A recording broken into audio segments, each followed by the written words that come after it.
उस दिन इसी रास्ते से होकर स्कूल जा रहा था। एपीसेन रोड वाले विशाल बंगले के फाटक के बाहर छोटू के नाना जी दिखे। नाना जी एक चादर जमीन पर बिछाकर अपने घुटने पीछे मोड़ बैठे थे। दोनों हाथों को फैलाए वो आसमान की ओर एक टक देख रहे थे, जैसे किसी अदृश्य से कुछ मांग रहे हों। उनके पास आज उनके फेरी का छाता बस्ता नहीं था। मैंने पहले कभी किसी को सड़क किनारे यूं बैठे इबादत करते नहीं देखा था, पर मामला इतना दिलचस्प नहीं था कि रुककर उसे देखता। सो स्कूल चला गया। स्कूल से लौटते वक्त मैंने देखा छोटू के नाना वैसे ही बैठे थे और धीमी आवाज में कुछ कह रहे थे। उन्हें वहां बैठे कई घंटे गुजर चुके थे। उनके सूखे होंठ मुझे आज भी याद हैं, और याद है वो लगातार अपने सांसों के आने जाने के साथ दोहरा रहे थे, 100 रुपयों का सवाल अल्लाह रसूल के नाम पर, 100 रुपयों का सवाल अल्लाह रसूल के नाम पर। मैं वहीं जम गया और करीब से इस घटना को देखता रहा। कुछ वक्त के और बीत जाने के बाद उन्होंने अपनी आवाज ऊंची की और अपने दोनों हाथों से अपने गालों पर मारने लगे। वो जो बोल रहे थे और जो कर रहे थे, उन दोनों में एक लय था। थोड़ा वक्त और गुजर गया और अब मुझे उनके गालों पर खून की बूंदें उभरती दिखी। उनका मुंह सूज गया था। उनके आंसू गाल पर उभर रहे खून की बूंदों को साथ लिए उनकी सफेद दाढ़ी को भिगो रहे थे। मुझे समझ में नहीं आया कि क्या हो रहा था और मुझे क्या करना चाहिए था। दोपहर के इस वक्त सड़क भी बिल्कुल सुनसान थी। तभी मुझे सफेद दाढ़ियों वाला सुनहरी जरी की टोपी पहने वो बूढ़ा आदमी बंगले से बाहर आता दिखा। सीधे आकर उसने छोटू के नाना के दोनों हाथों को पकड़कर उन्हें रोक लिया। नाना तब भी अपना कहा दोहरा रहे थे। उस बूढ़े आदमी ने नाना से कुछ कहा और उन्हें साथ लेकर बंगले के अंदर चल दिया।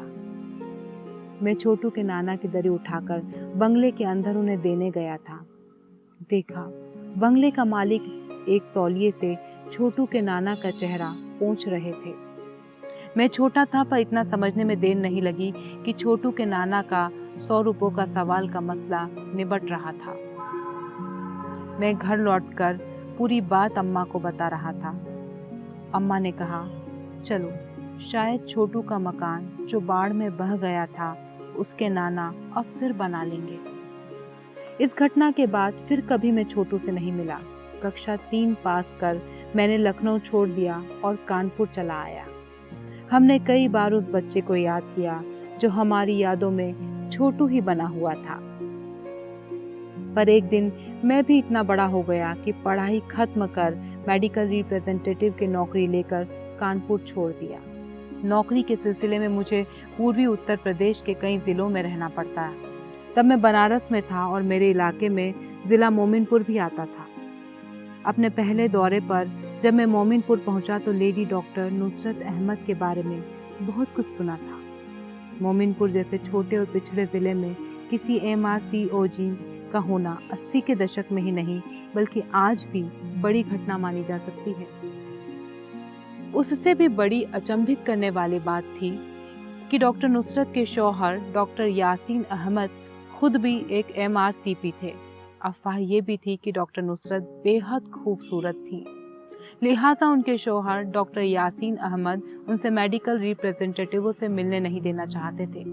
दरअसल उन दोनों का चैम्बर अगल बगल था और वो भी उनके बंगले के अंदर। हालांकि इसे बंगला कहना गलत था, क्योंकि मोमिनपुर जिले का ये कभी शायद कोई राजमहल हुआ करता था और अब यहाँ डॉक्टर यासीन और डॉक्टर नुसरत का घर और चैम्बर था।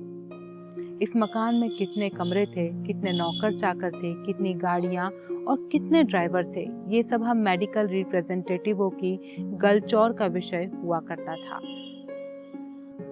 मैं जब पहली बार डॉक्टर यासीन और डॉक्टर नुसरत अहमद की कॉल करने पहुंचा तो रात हो चुकी थी, क्योंकि डॉक्टर नुसरत के इतने ज़्यादा मरीज हुआ करते थे कि रात 9 बजे के पहले वो मेडिकल रिप्रेजेंटेटिवों से नहीं मिल पाती थी। उस दिन डॉक्टर यासीन के पास मरीज कम थे, लिहाजा जल्द ही डॉक्टर यासीन का चैम्बर खाली हो गया था। डॉक्टर यासीन से मैं पहली बार मिल रहा था। मैंने विस्तार से अपनी दवाओं के बारे में बताया, उन्होंने मन लगाकर सुना भी। मुझे लगा कि डॉक्टर यासीन के बारे में जो कुछ सुना था सब गलत था। डॉक्टर यासीन की केवल अंग्रेजी ही अच्छी नहीं थी, उनकी उर्दू जुबान भी बहुत साफ थी। बातचीत में मैंने पूछ ही लिया, डॉक्टर साहब, आप मोमिनपुर में रहते और प्रैक्टिस करते हैं, पर आपका उर्दू तफल्लुस बहुत साफ है।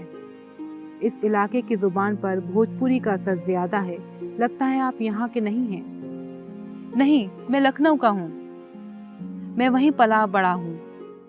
KGMC से ही MBBS और PG किया है, डॉक्टर यासीन ने कहा।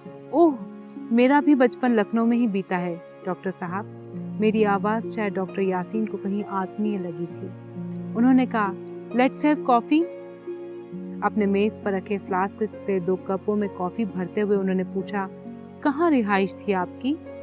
चारबाग के पास एक मोहल्ला है, पांदरी बाग, हम वहीं रहते थे। व्हाट?